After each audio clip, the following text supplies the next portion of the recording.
Welcome to Broadneck High School Baseball and our series, The Bruin Way. Today we'll present part one of a two-part catcher drill series that can be used at a practice. We assume that catchers have warmed up with the rest of the team at the beginning of practice, but when we get together for position-specific work, we will add additional flexibility and agility drills specific to catching.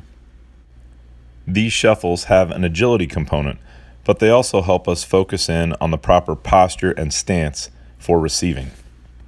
The combination of providing a low target while also having the mobility to field our position and block and receive the ball requires incredible hip flexibility.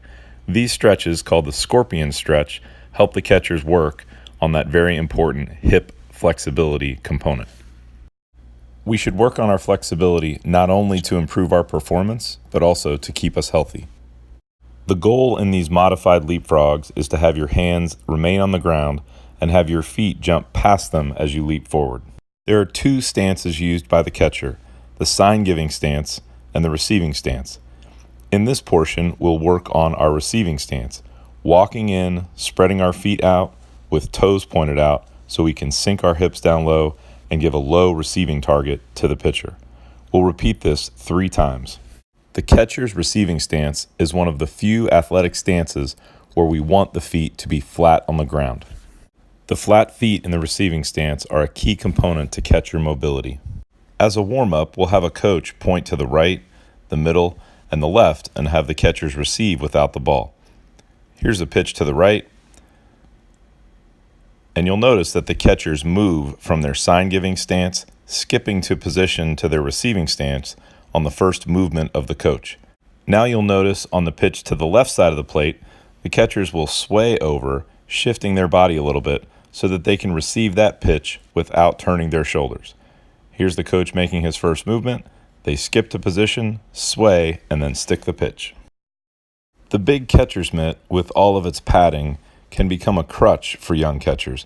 We want to spend some time without the glove on, using a softball, a tennis ball, or a wiffle ball to work on using our hand to receive the baseball, being soft and picking it out of the air, mainly using our index, middle finger, and thumb if we can.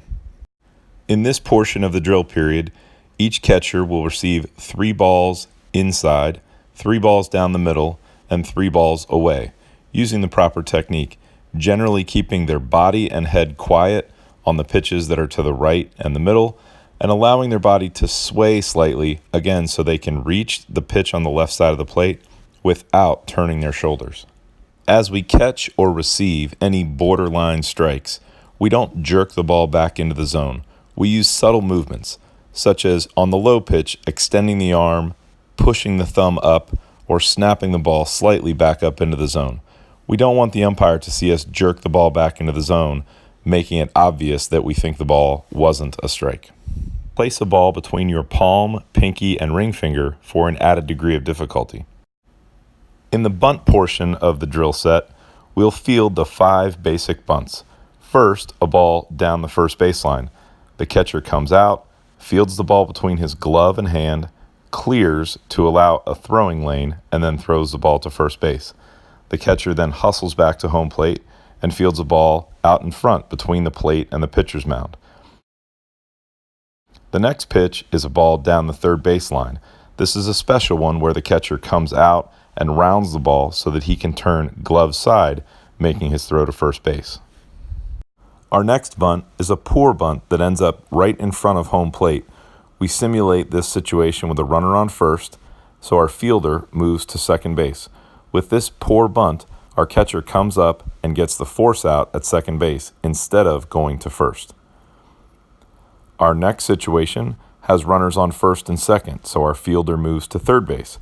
This poor bunt, again right in front of home plate, allows the catcher to quickly field the ball and throw to third, getting the lead runner. We've switched catchers at this point, and we'll execute the same 5 bunts. Again, a bunt down the first baseline, and now a bunt back to the pitcher's mound. The catcher will come out and work on the communication to call the pitcher off and make the throw, hustling back to home plate. The next bunt is down the third baseline, which has the catcher come out and round the ball so he can turn glove side and make a strong throw to first. The final two bunts, again, are simulated situations of poor bunts. Our fielder has moved over to second because we have a runner on first. If the batter bunts the ball right in front of home plate, it allows the catcher to quickly field the ball and get the lead runner at second. The final bunt simulates runners on first and second, and again, a poor short bunt by the batter. The catcher comes up, quickly fields the ball, and is able to get the lead runner at third base.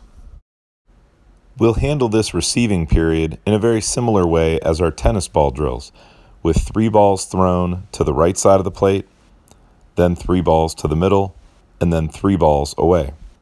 You'll notice that our catcher is working on the skip to position from the sign-giving stance when he gives the sign to the pitcher to the receiving stance. The timing of this is on first movement from the stretch. If the pitcher is throwing out of the windup, he waits until the pitcher lifts his leg to shift from the sign-giving stance to the receiving stance. This shift is called a skip to position. As our first catcher completes his reps, you'll notice these 3 balls on the left side of the plate have the catcher swaying slightly so that he can stick the pitch without excessive head or shoulder movement. The quieter the catcher can keep his body and stick the pitch, the stronger the impression that the pitch was a strike to the umpire. More important than an impression to the umpire is catching the baseball. If we need a little bit of head movement to get our eyes behind the ball to catch the pitch, we'll go with that. But in general, we'd like to have a quiet head and quiet body and let our glove do the work. Throwing strikes is such an important part of the game, and it starts with a good target from our catcher. You'll note the catcher's mitt is placed between the knees on his shin guard. That places his glove side elbow slightly above his glove side knee, giving him mobility to move the glove out of the zone in case the pitch is a ball. Speaking of pitches out of the zone, now we'll work on blocking. We separate this into 4 steps. The first step has the catcher's knees down and the glove blocking the space between his knees. The catcher receives short hops, shifting his body to keep his body in front and block the baseball. The next portion of the drill has the catcher's knees down, but the glove is up. As the ball comes in, the catcher works on sticking the glove down to block the space between his knees. Now he's moved on to the portion with his glove down and knees up. This is the opposite, where he now forces his knees down to center it on the glove. The final portion of the drill has the catcher in his standard stance, and he is unfolding to put both his glove and his knees on the ground to make a full motion block. During the blocking portion of the drill period, each catcher received 3 of the 4 different types of blocks. Blocking a baseball actually has 3 important components. The first is getting your body in front of the ball. The second is recovering to your feet to go get the baseball. And finally, be in a position to throw in case a runner is in a bad position. A variation of this drill can slow it down and allow each block to force the catcher to recover and get into a balanced throwing position. These catchers are relatively experienced. For inexperienced and younger catchers, it's a great idea to start with wiffle balls and then build toward tennis balls and then soft T-balls and finally baseballs.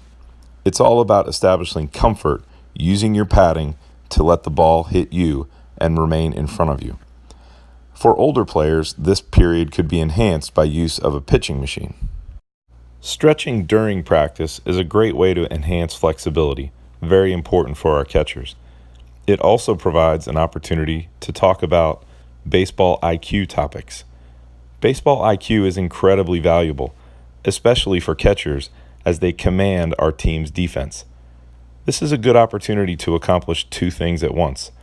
As they work on flexibility, we can discuss the details that will make our catchers look great when they are prepared to handle them during a game. Thank you for joining us today.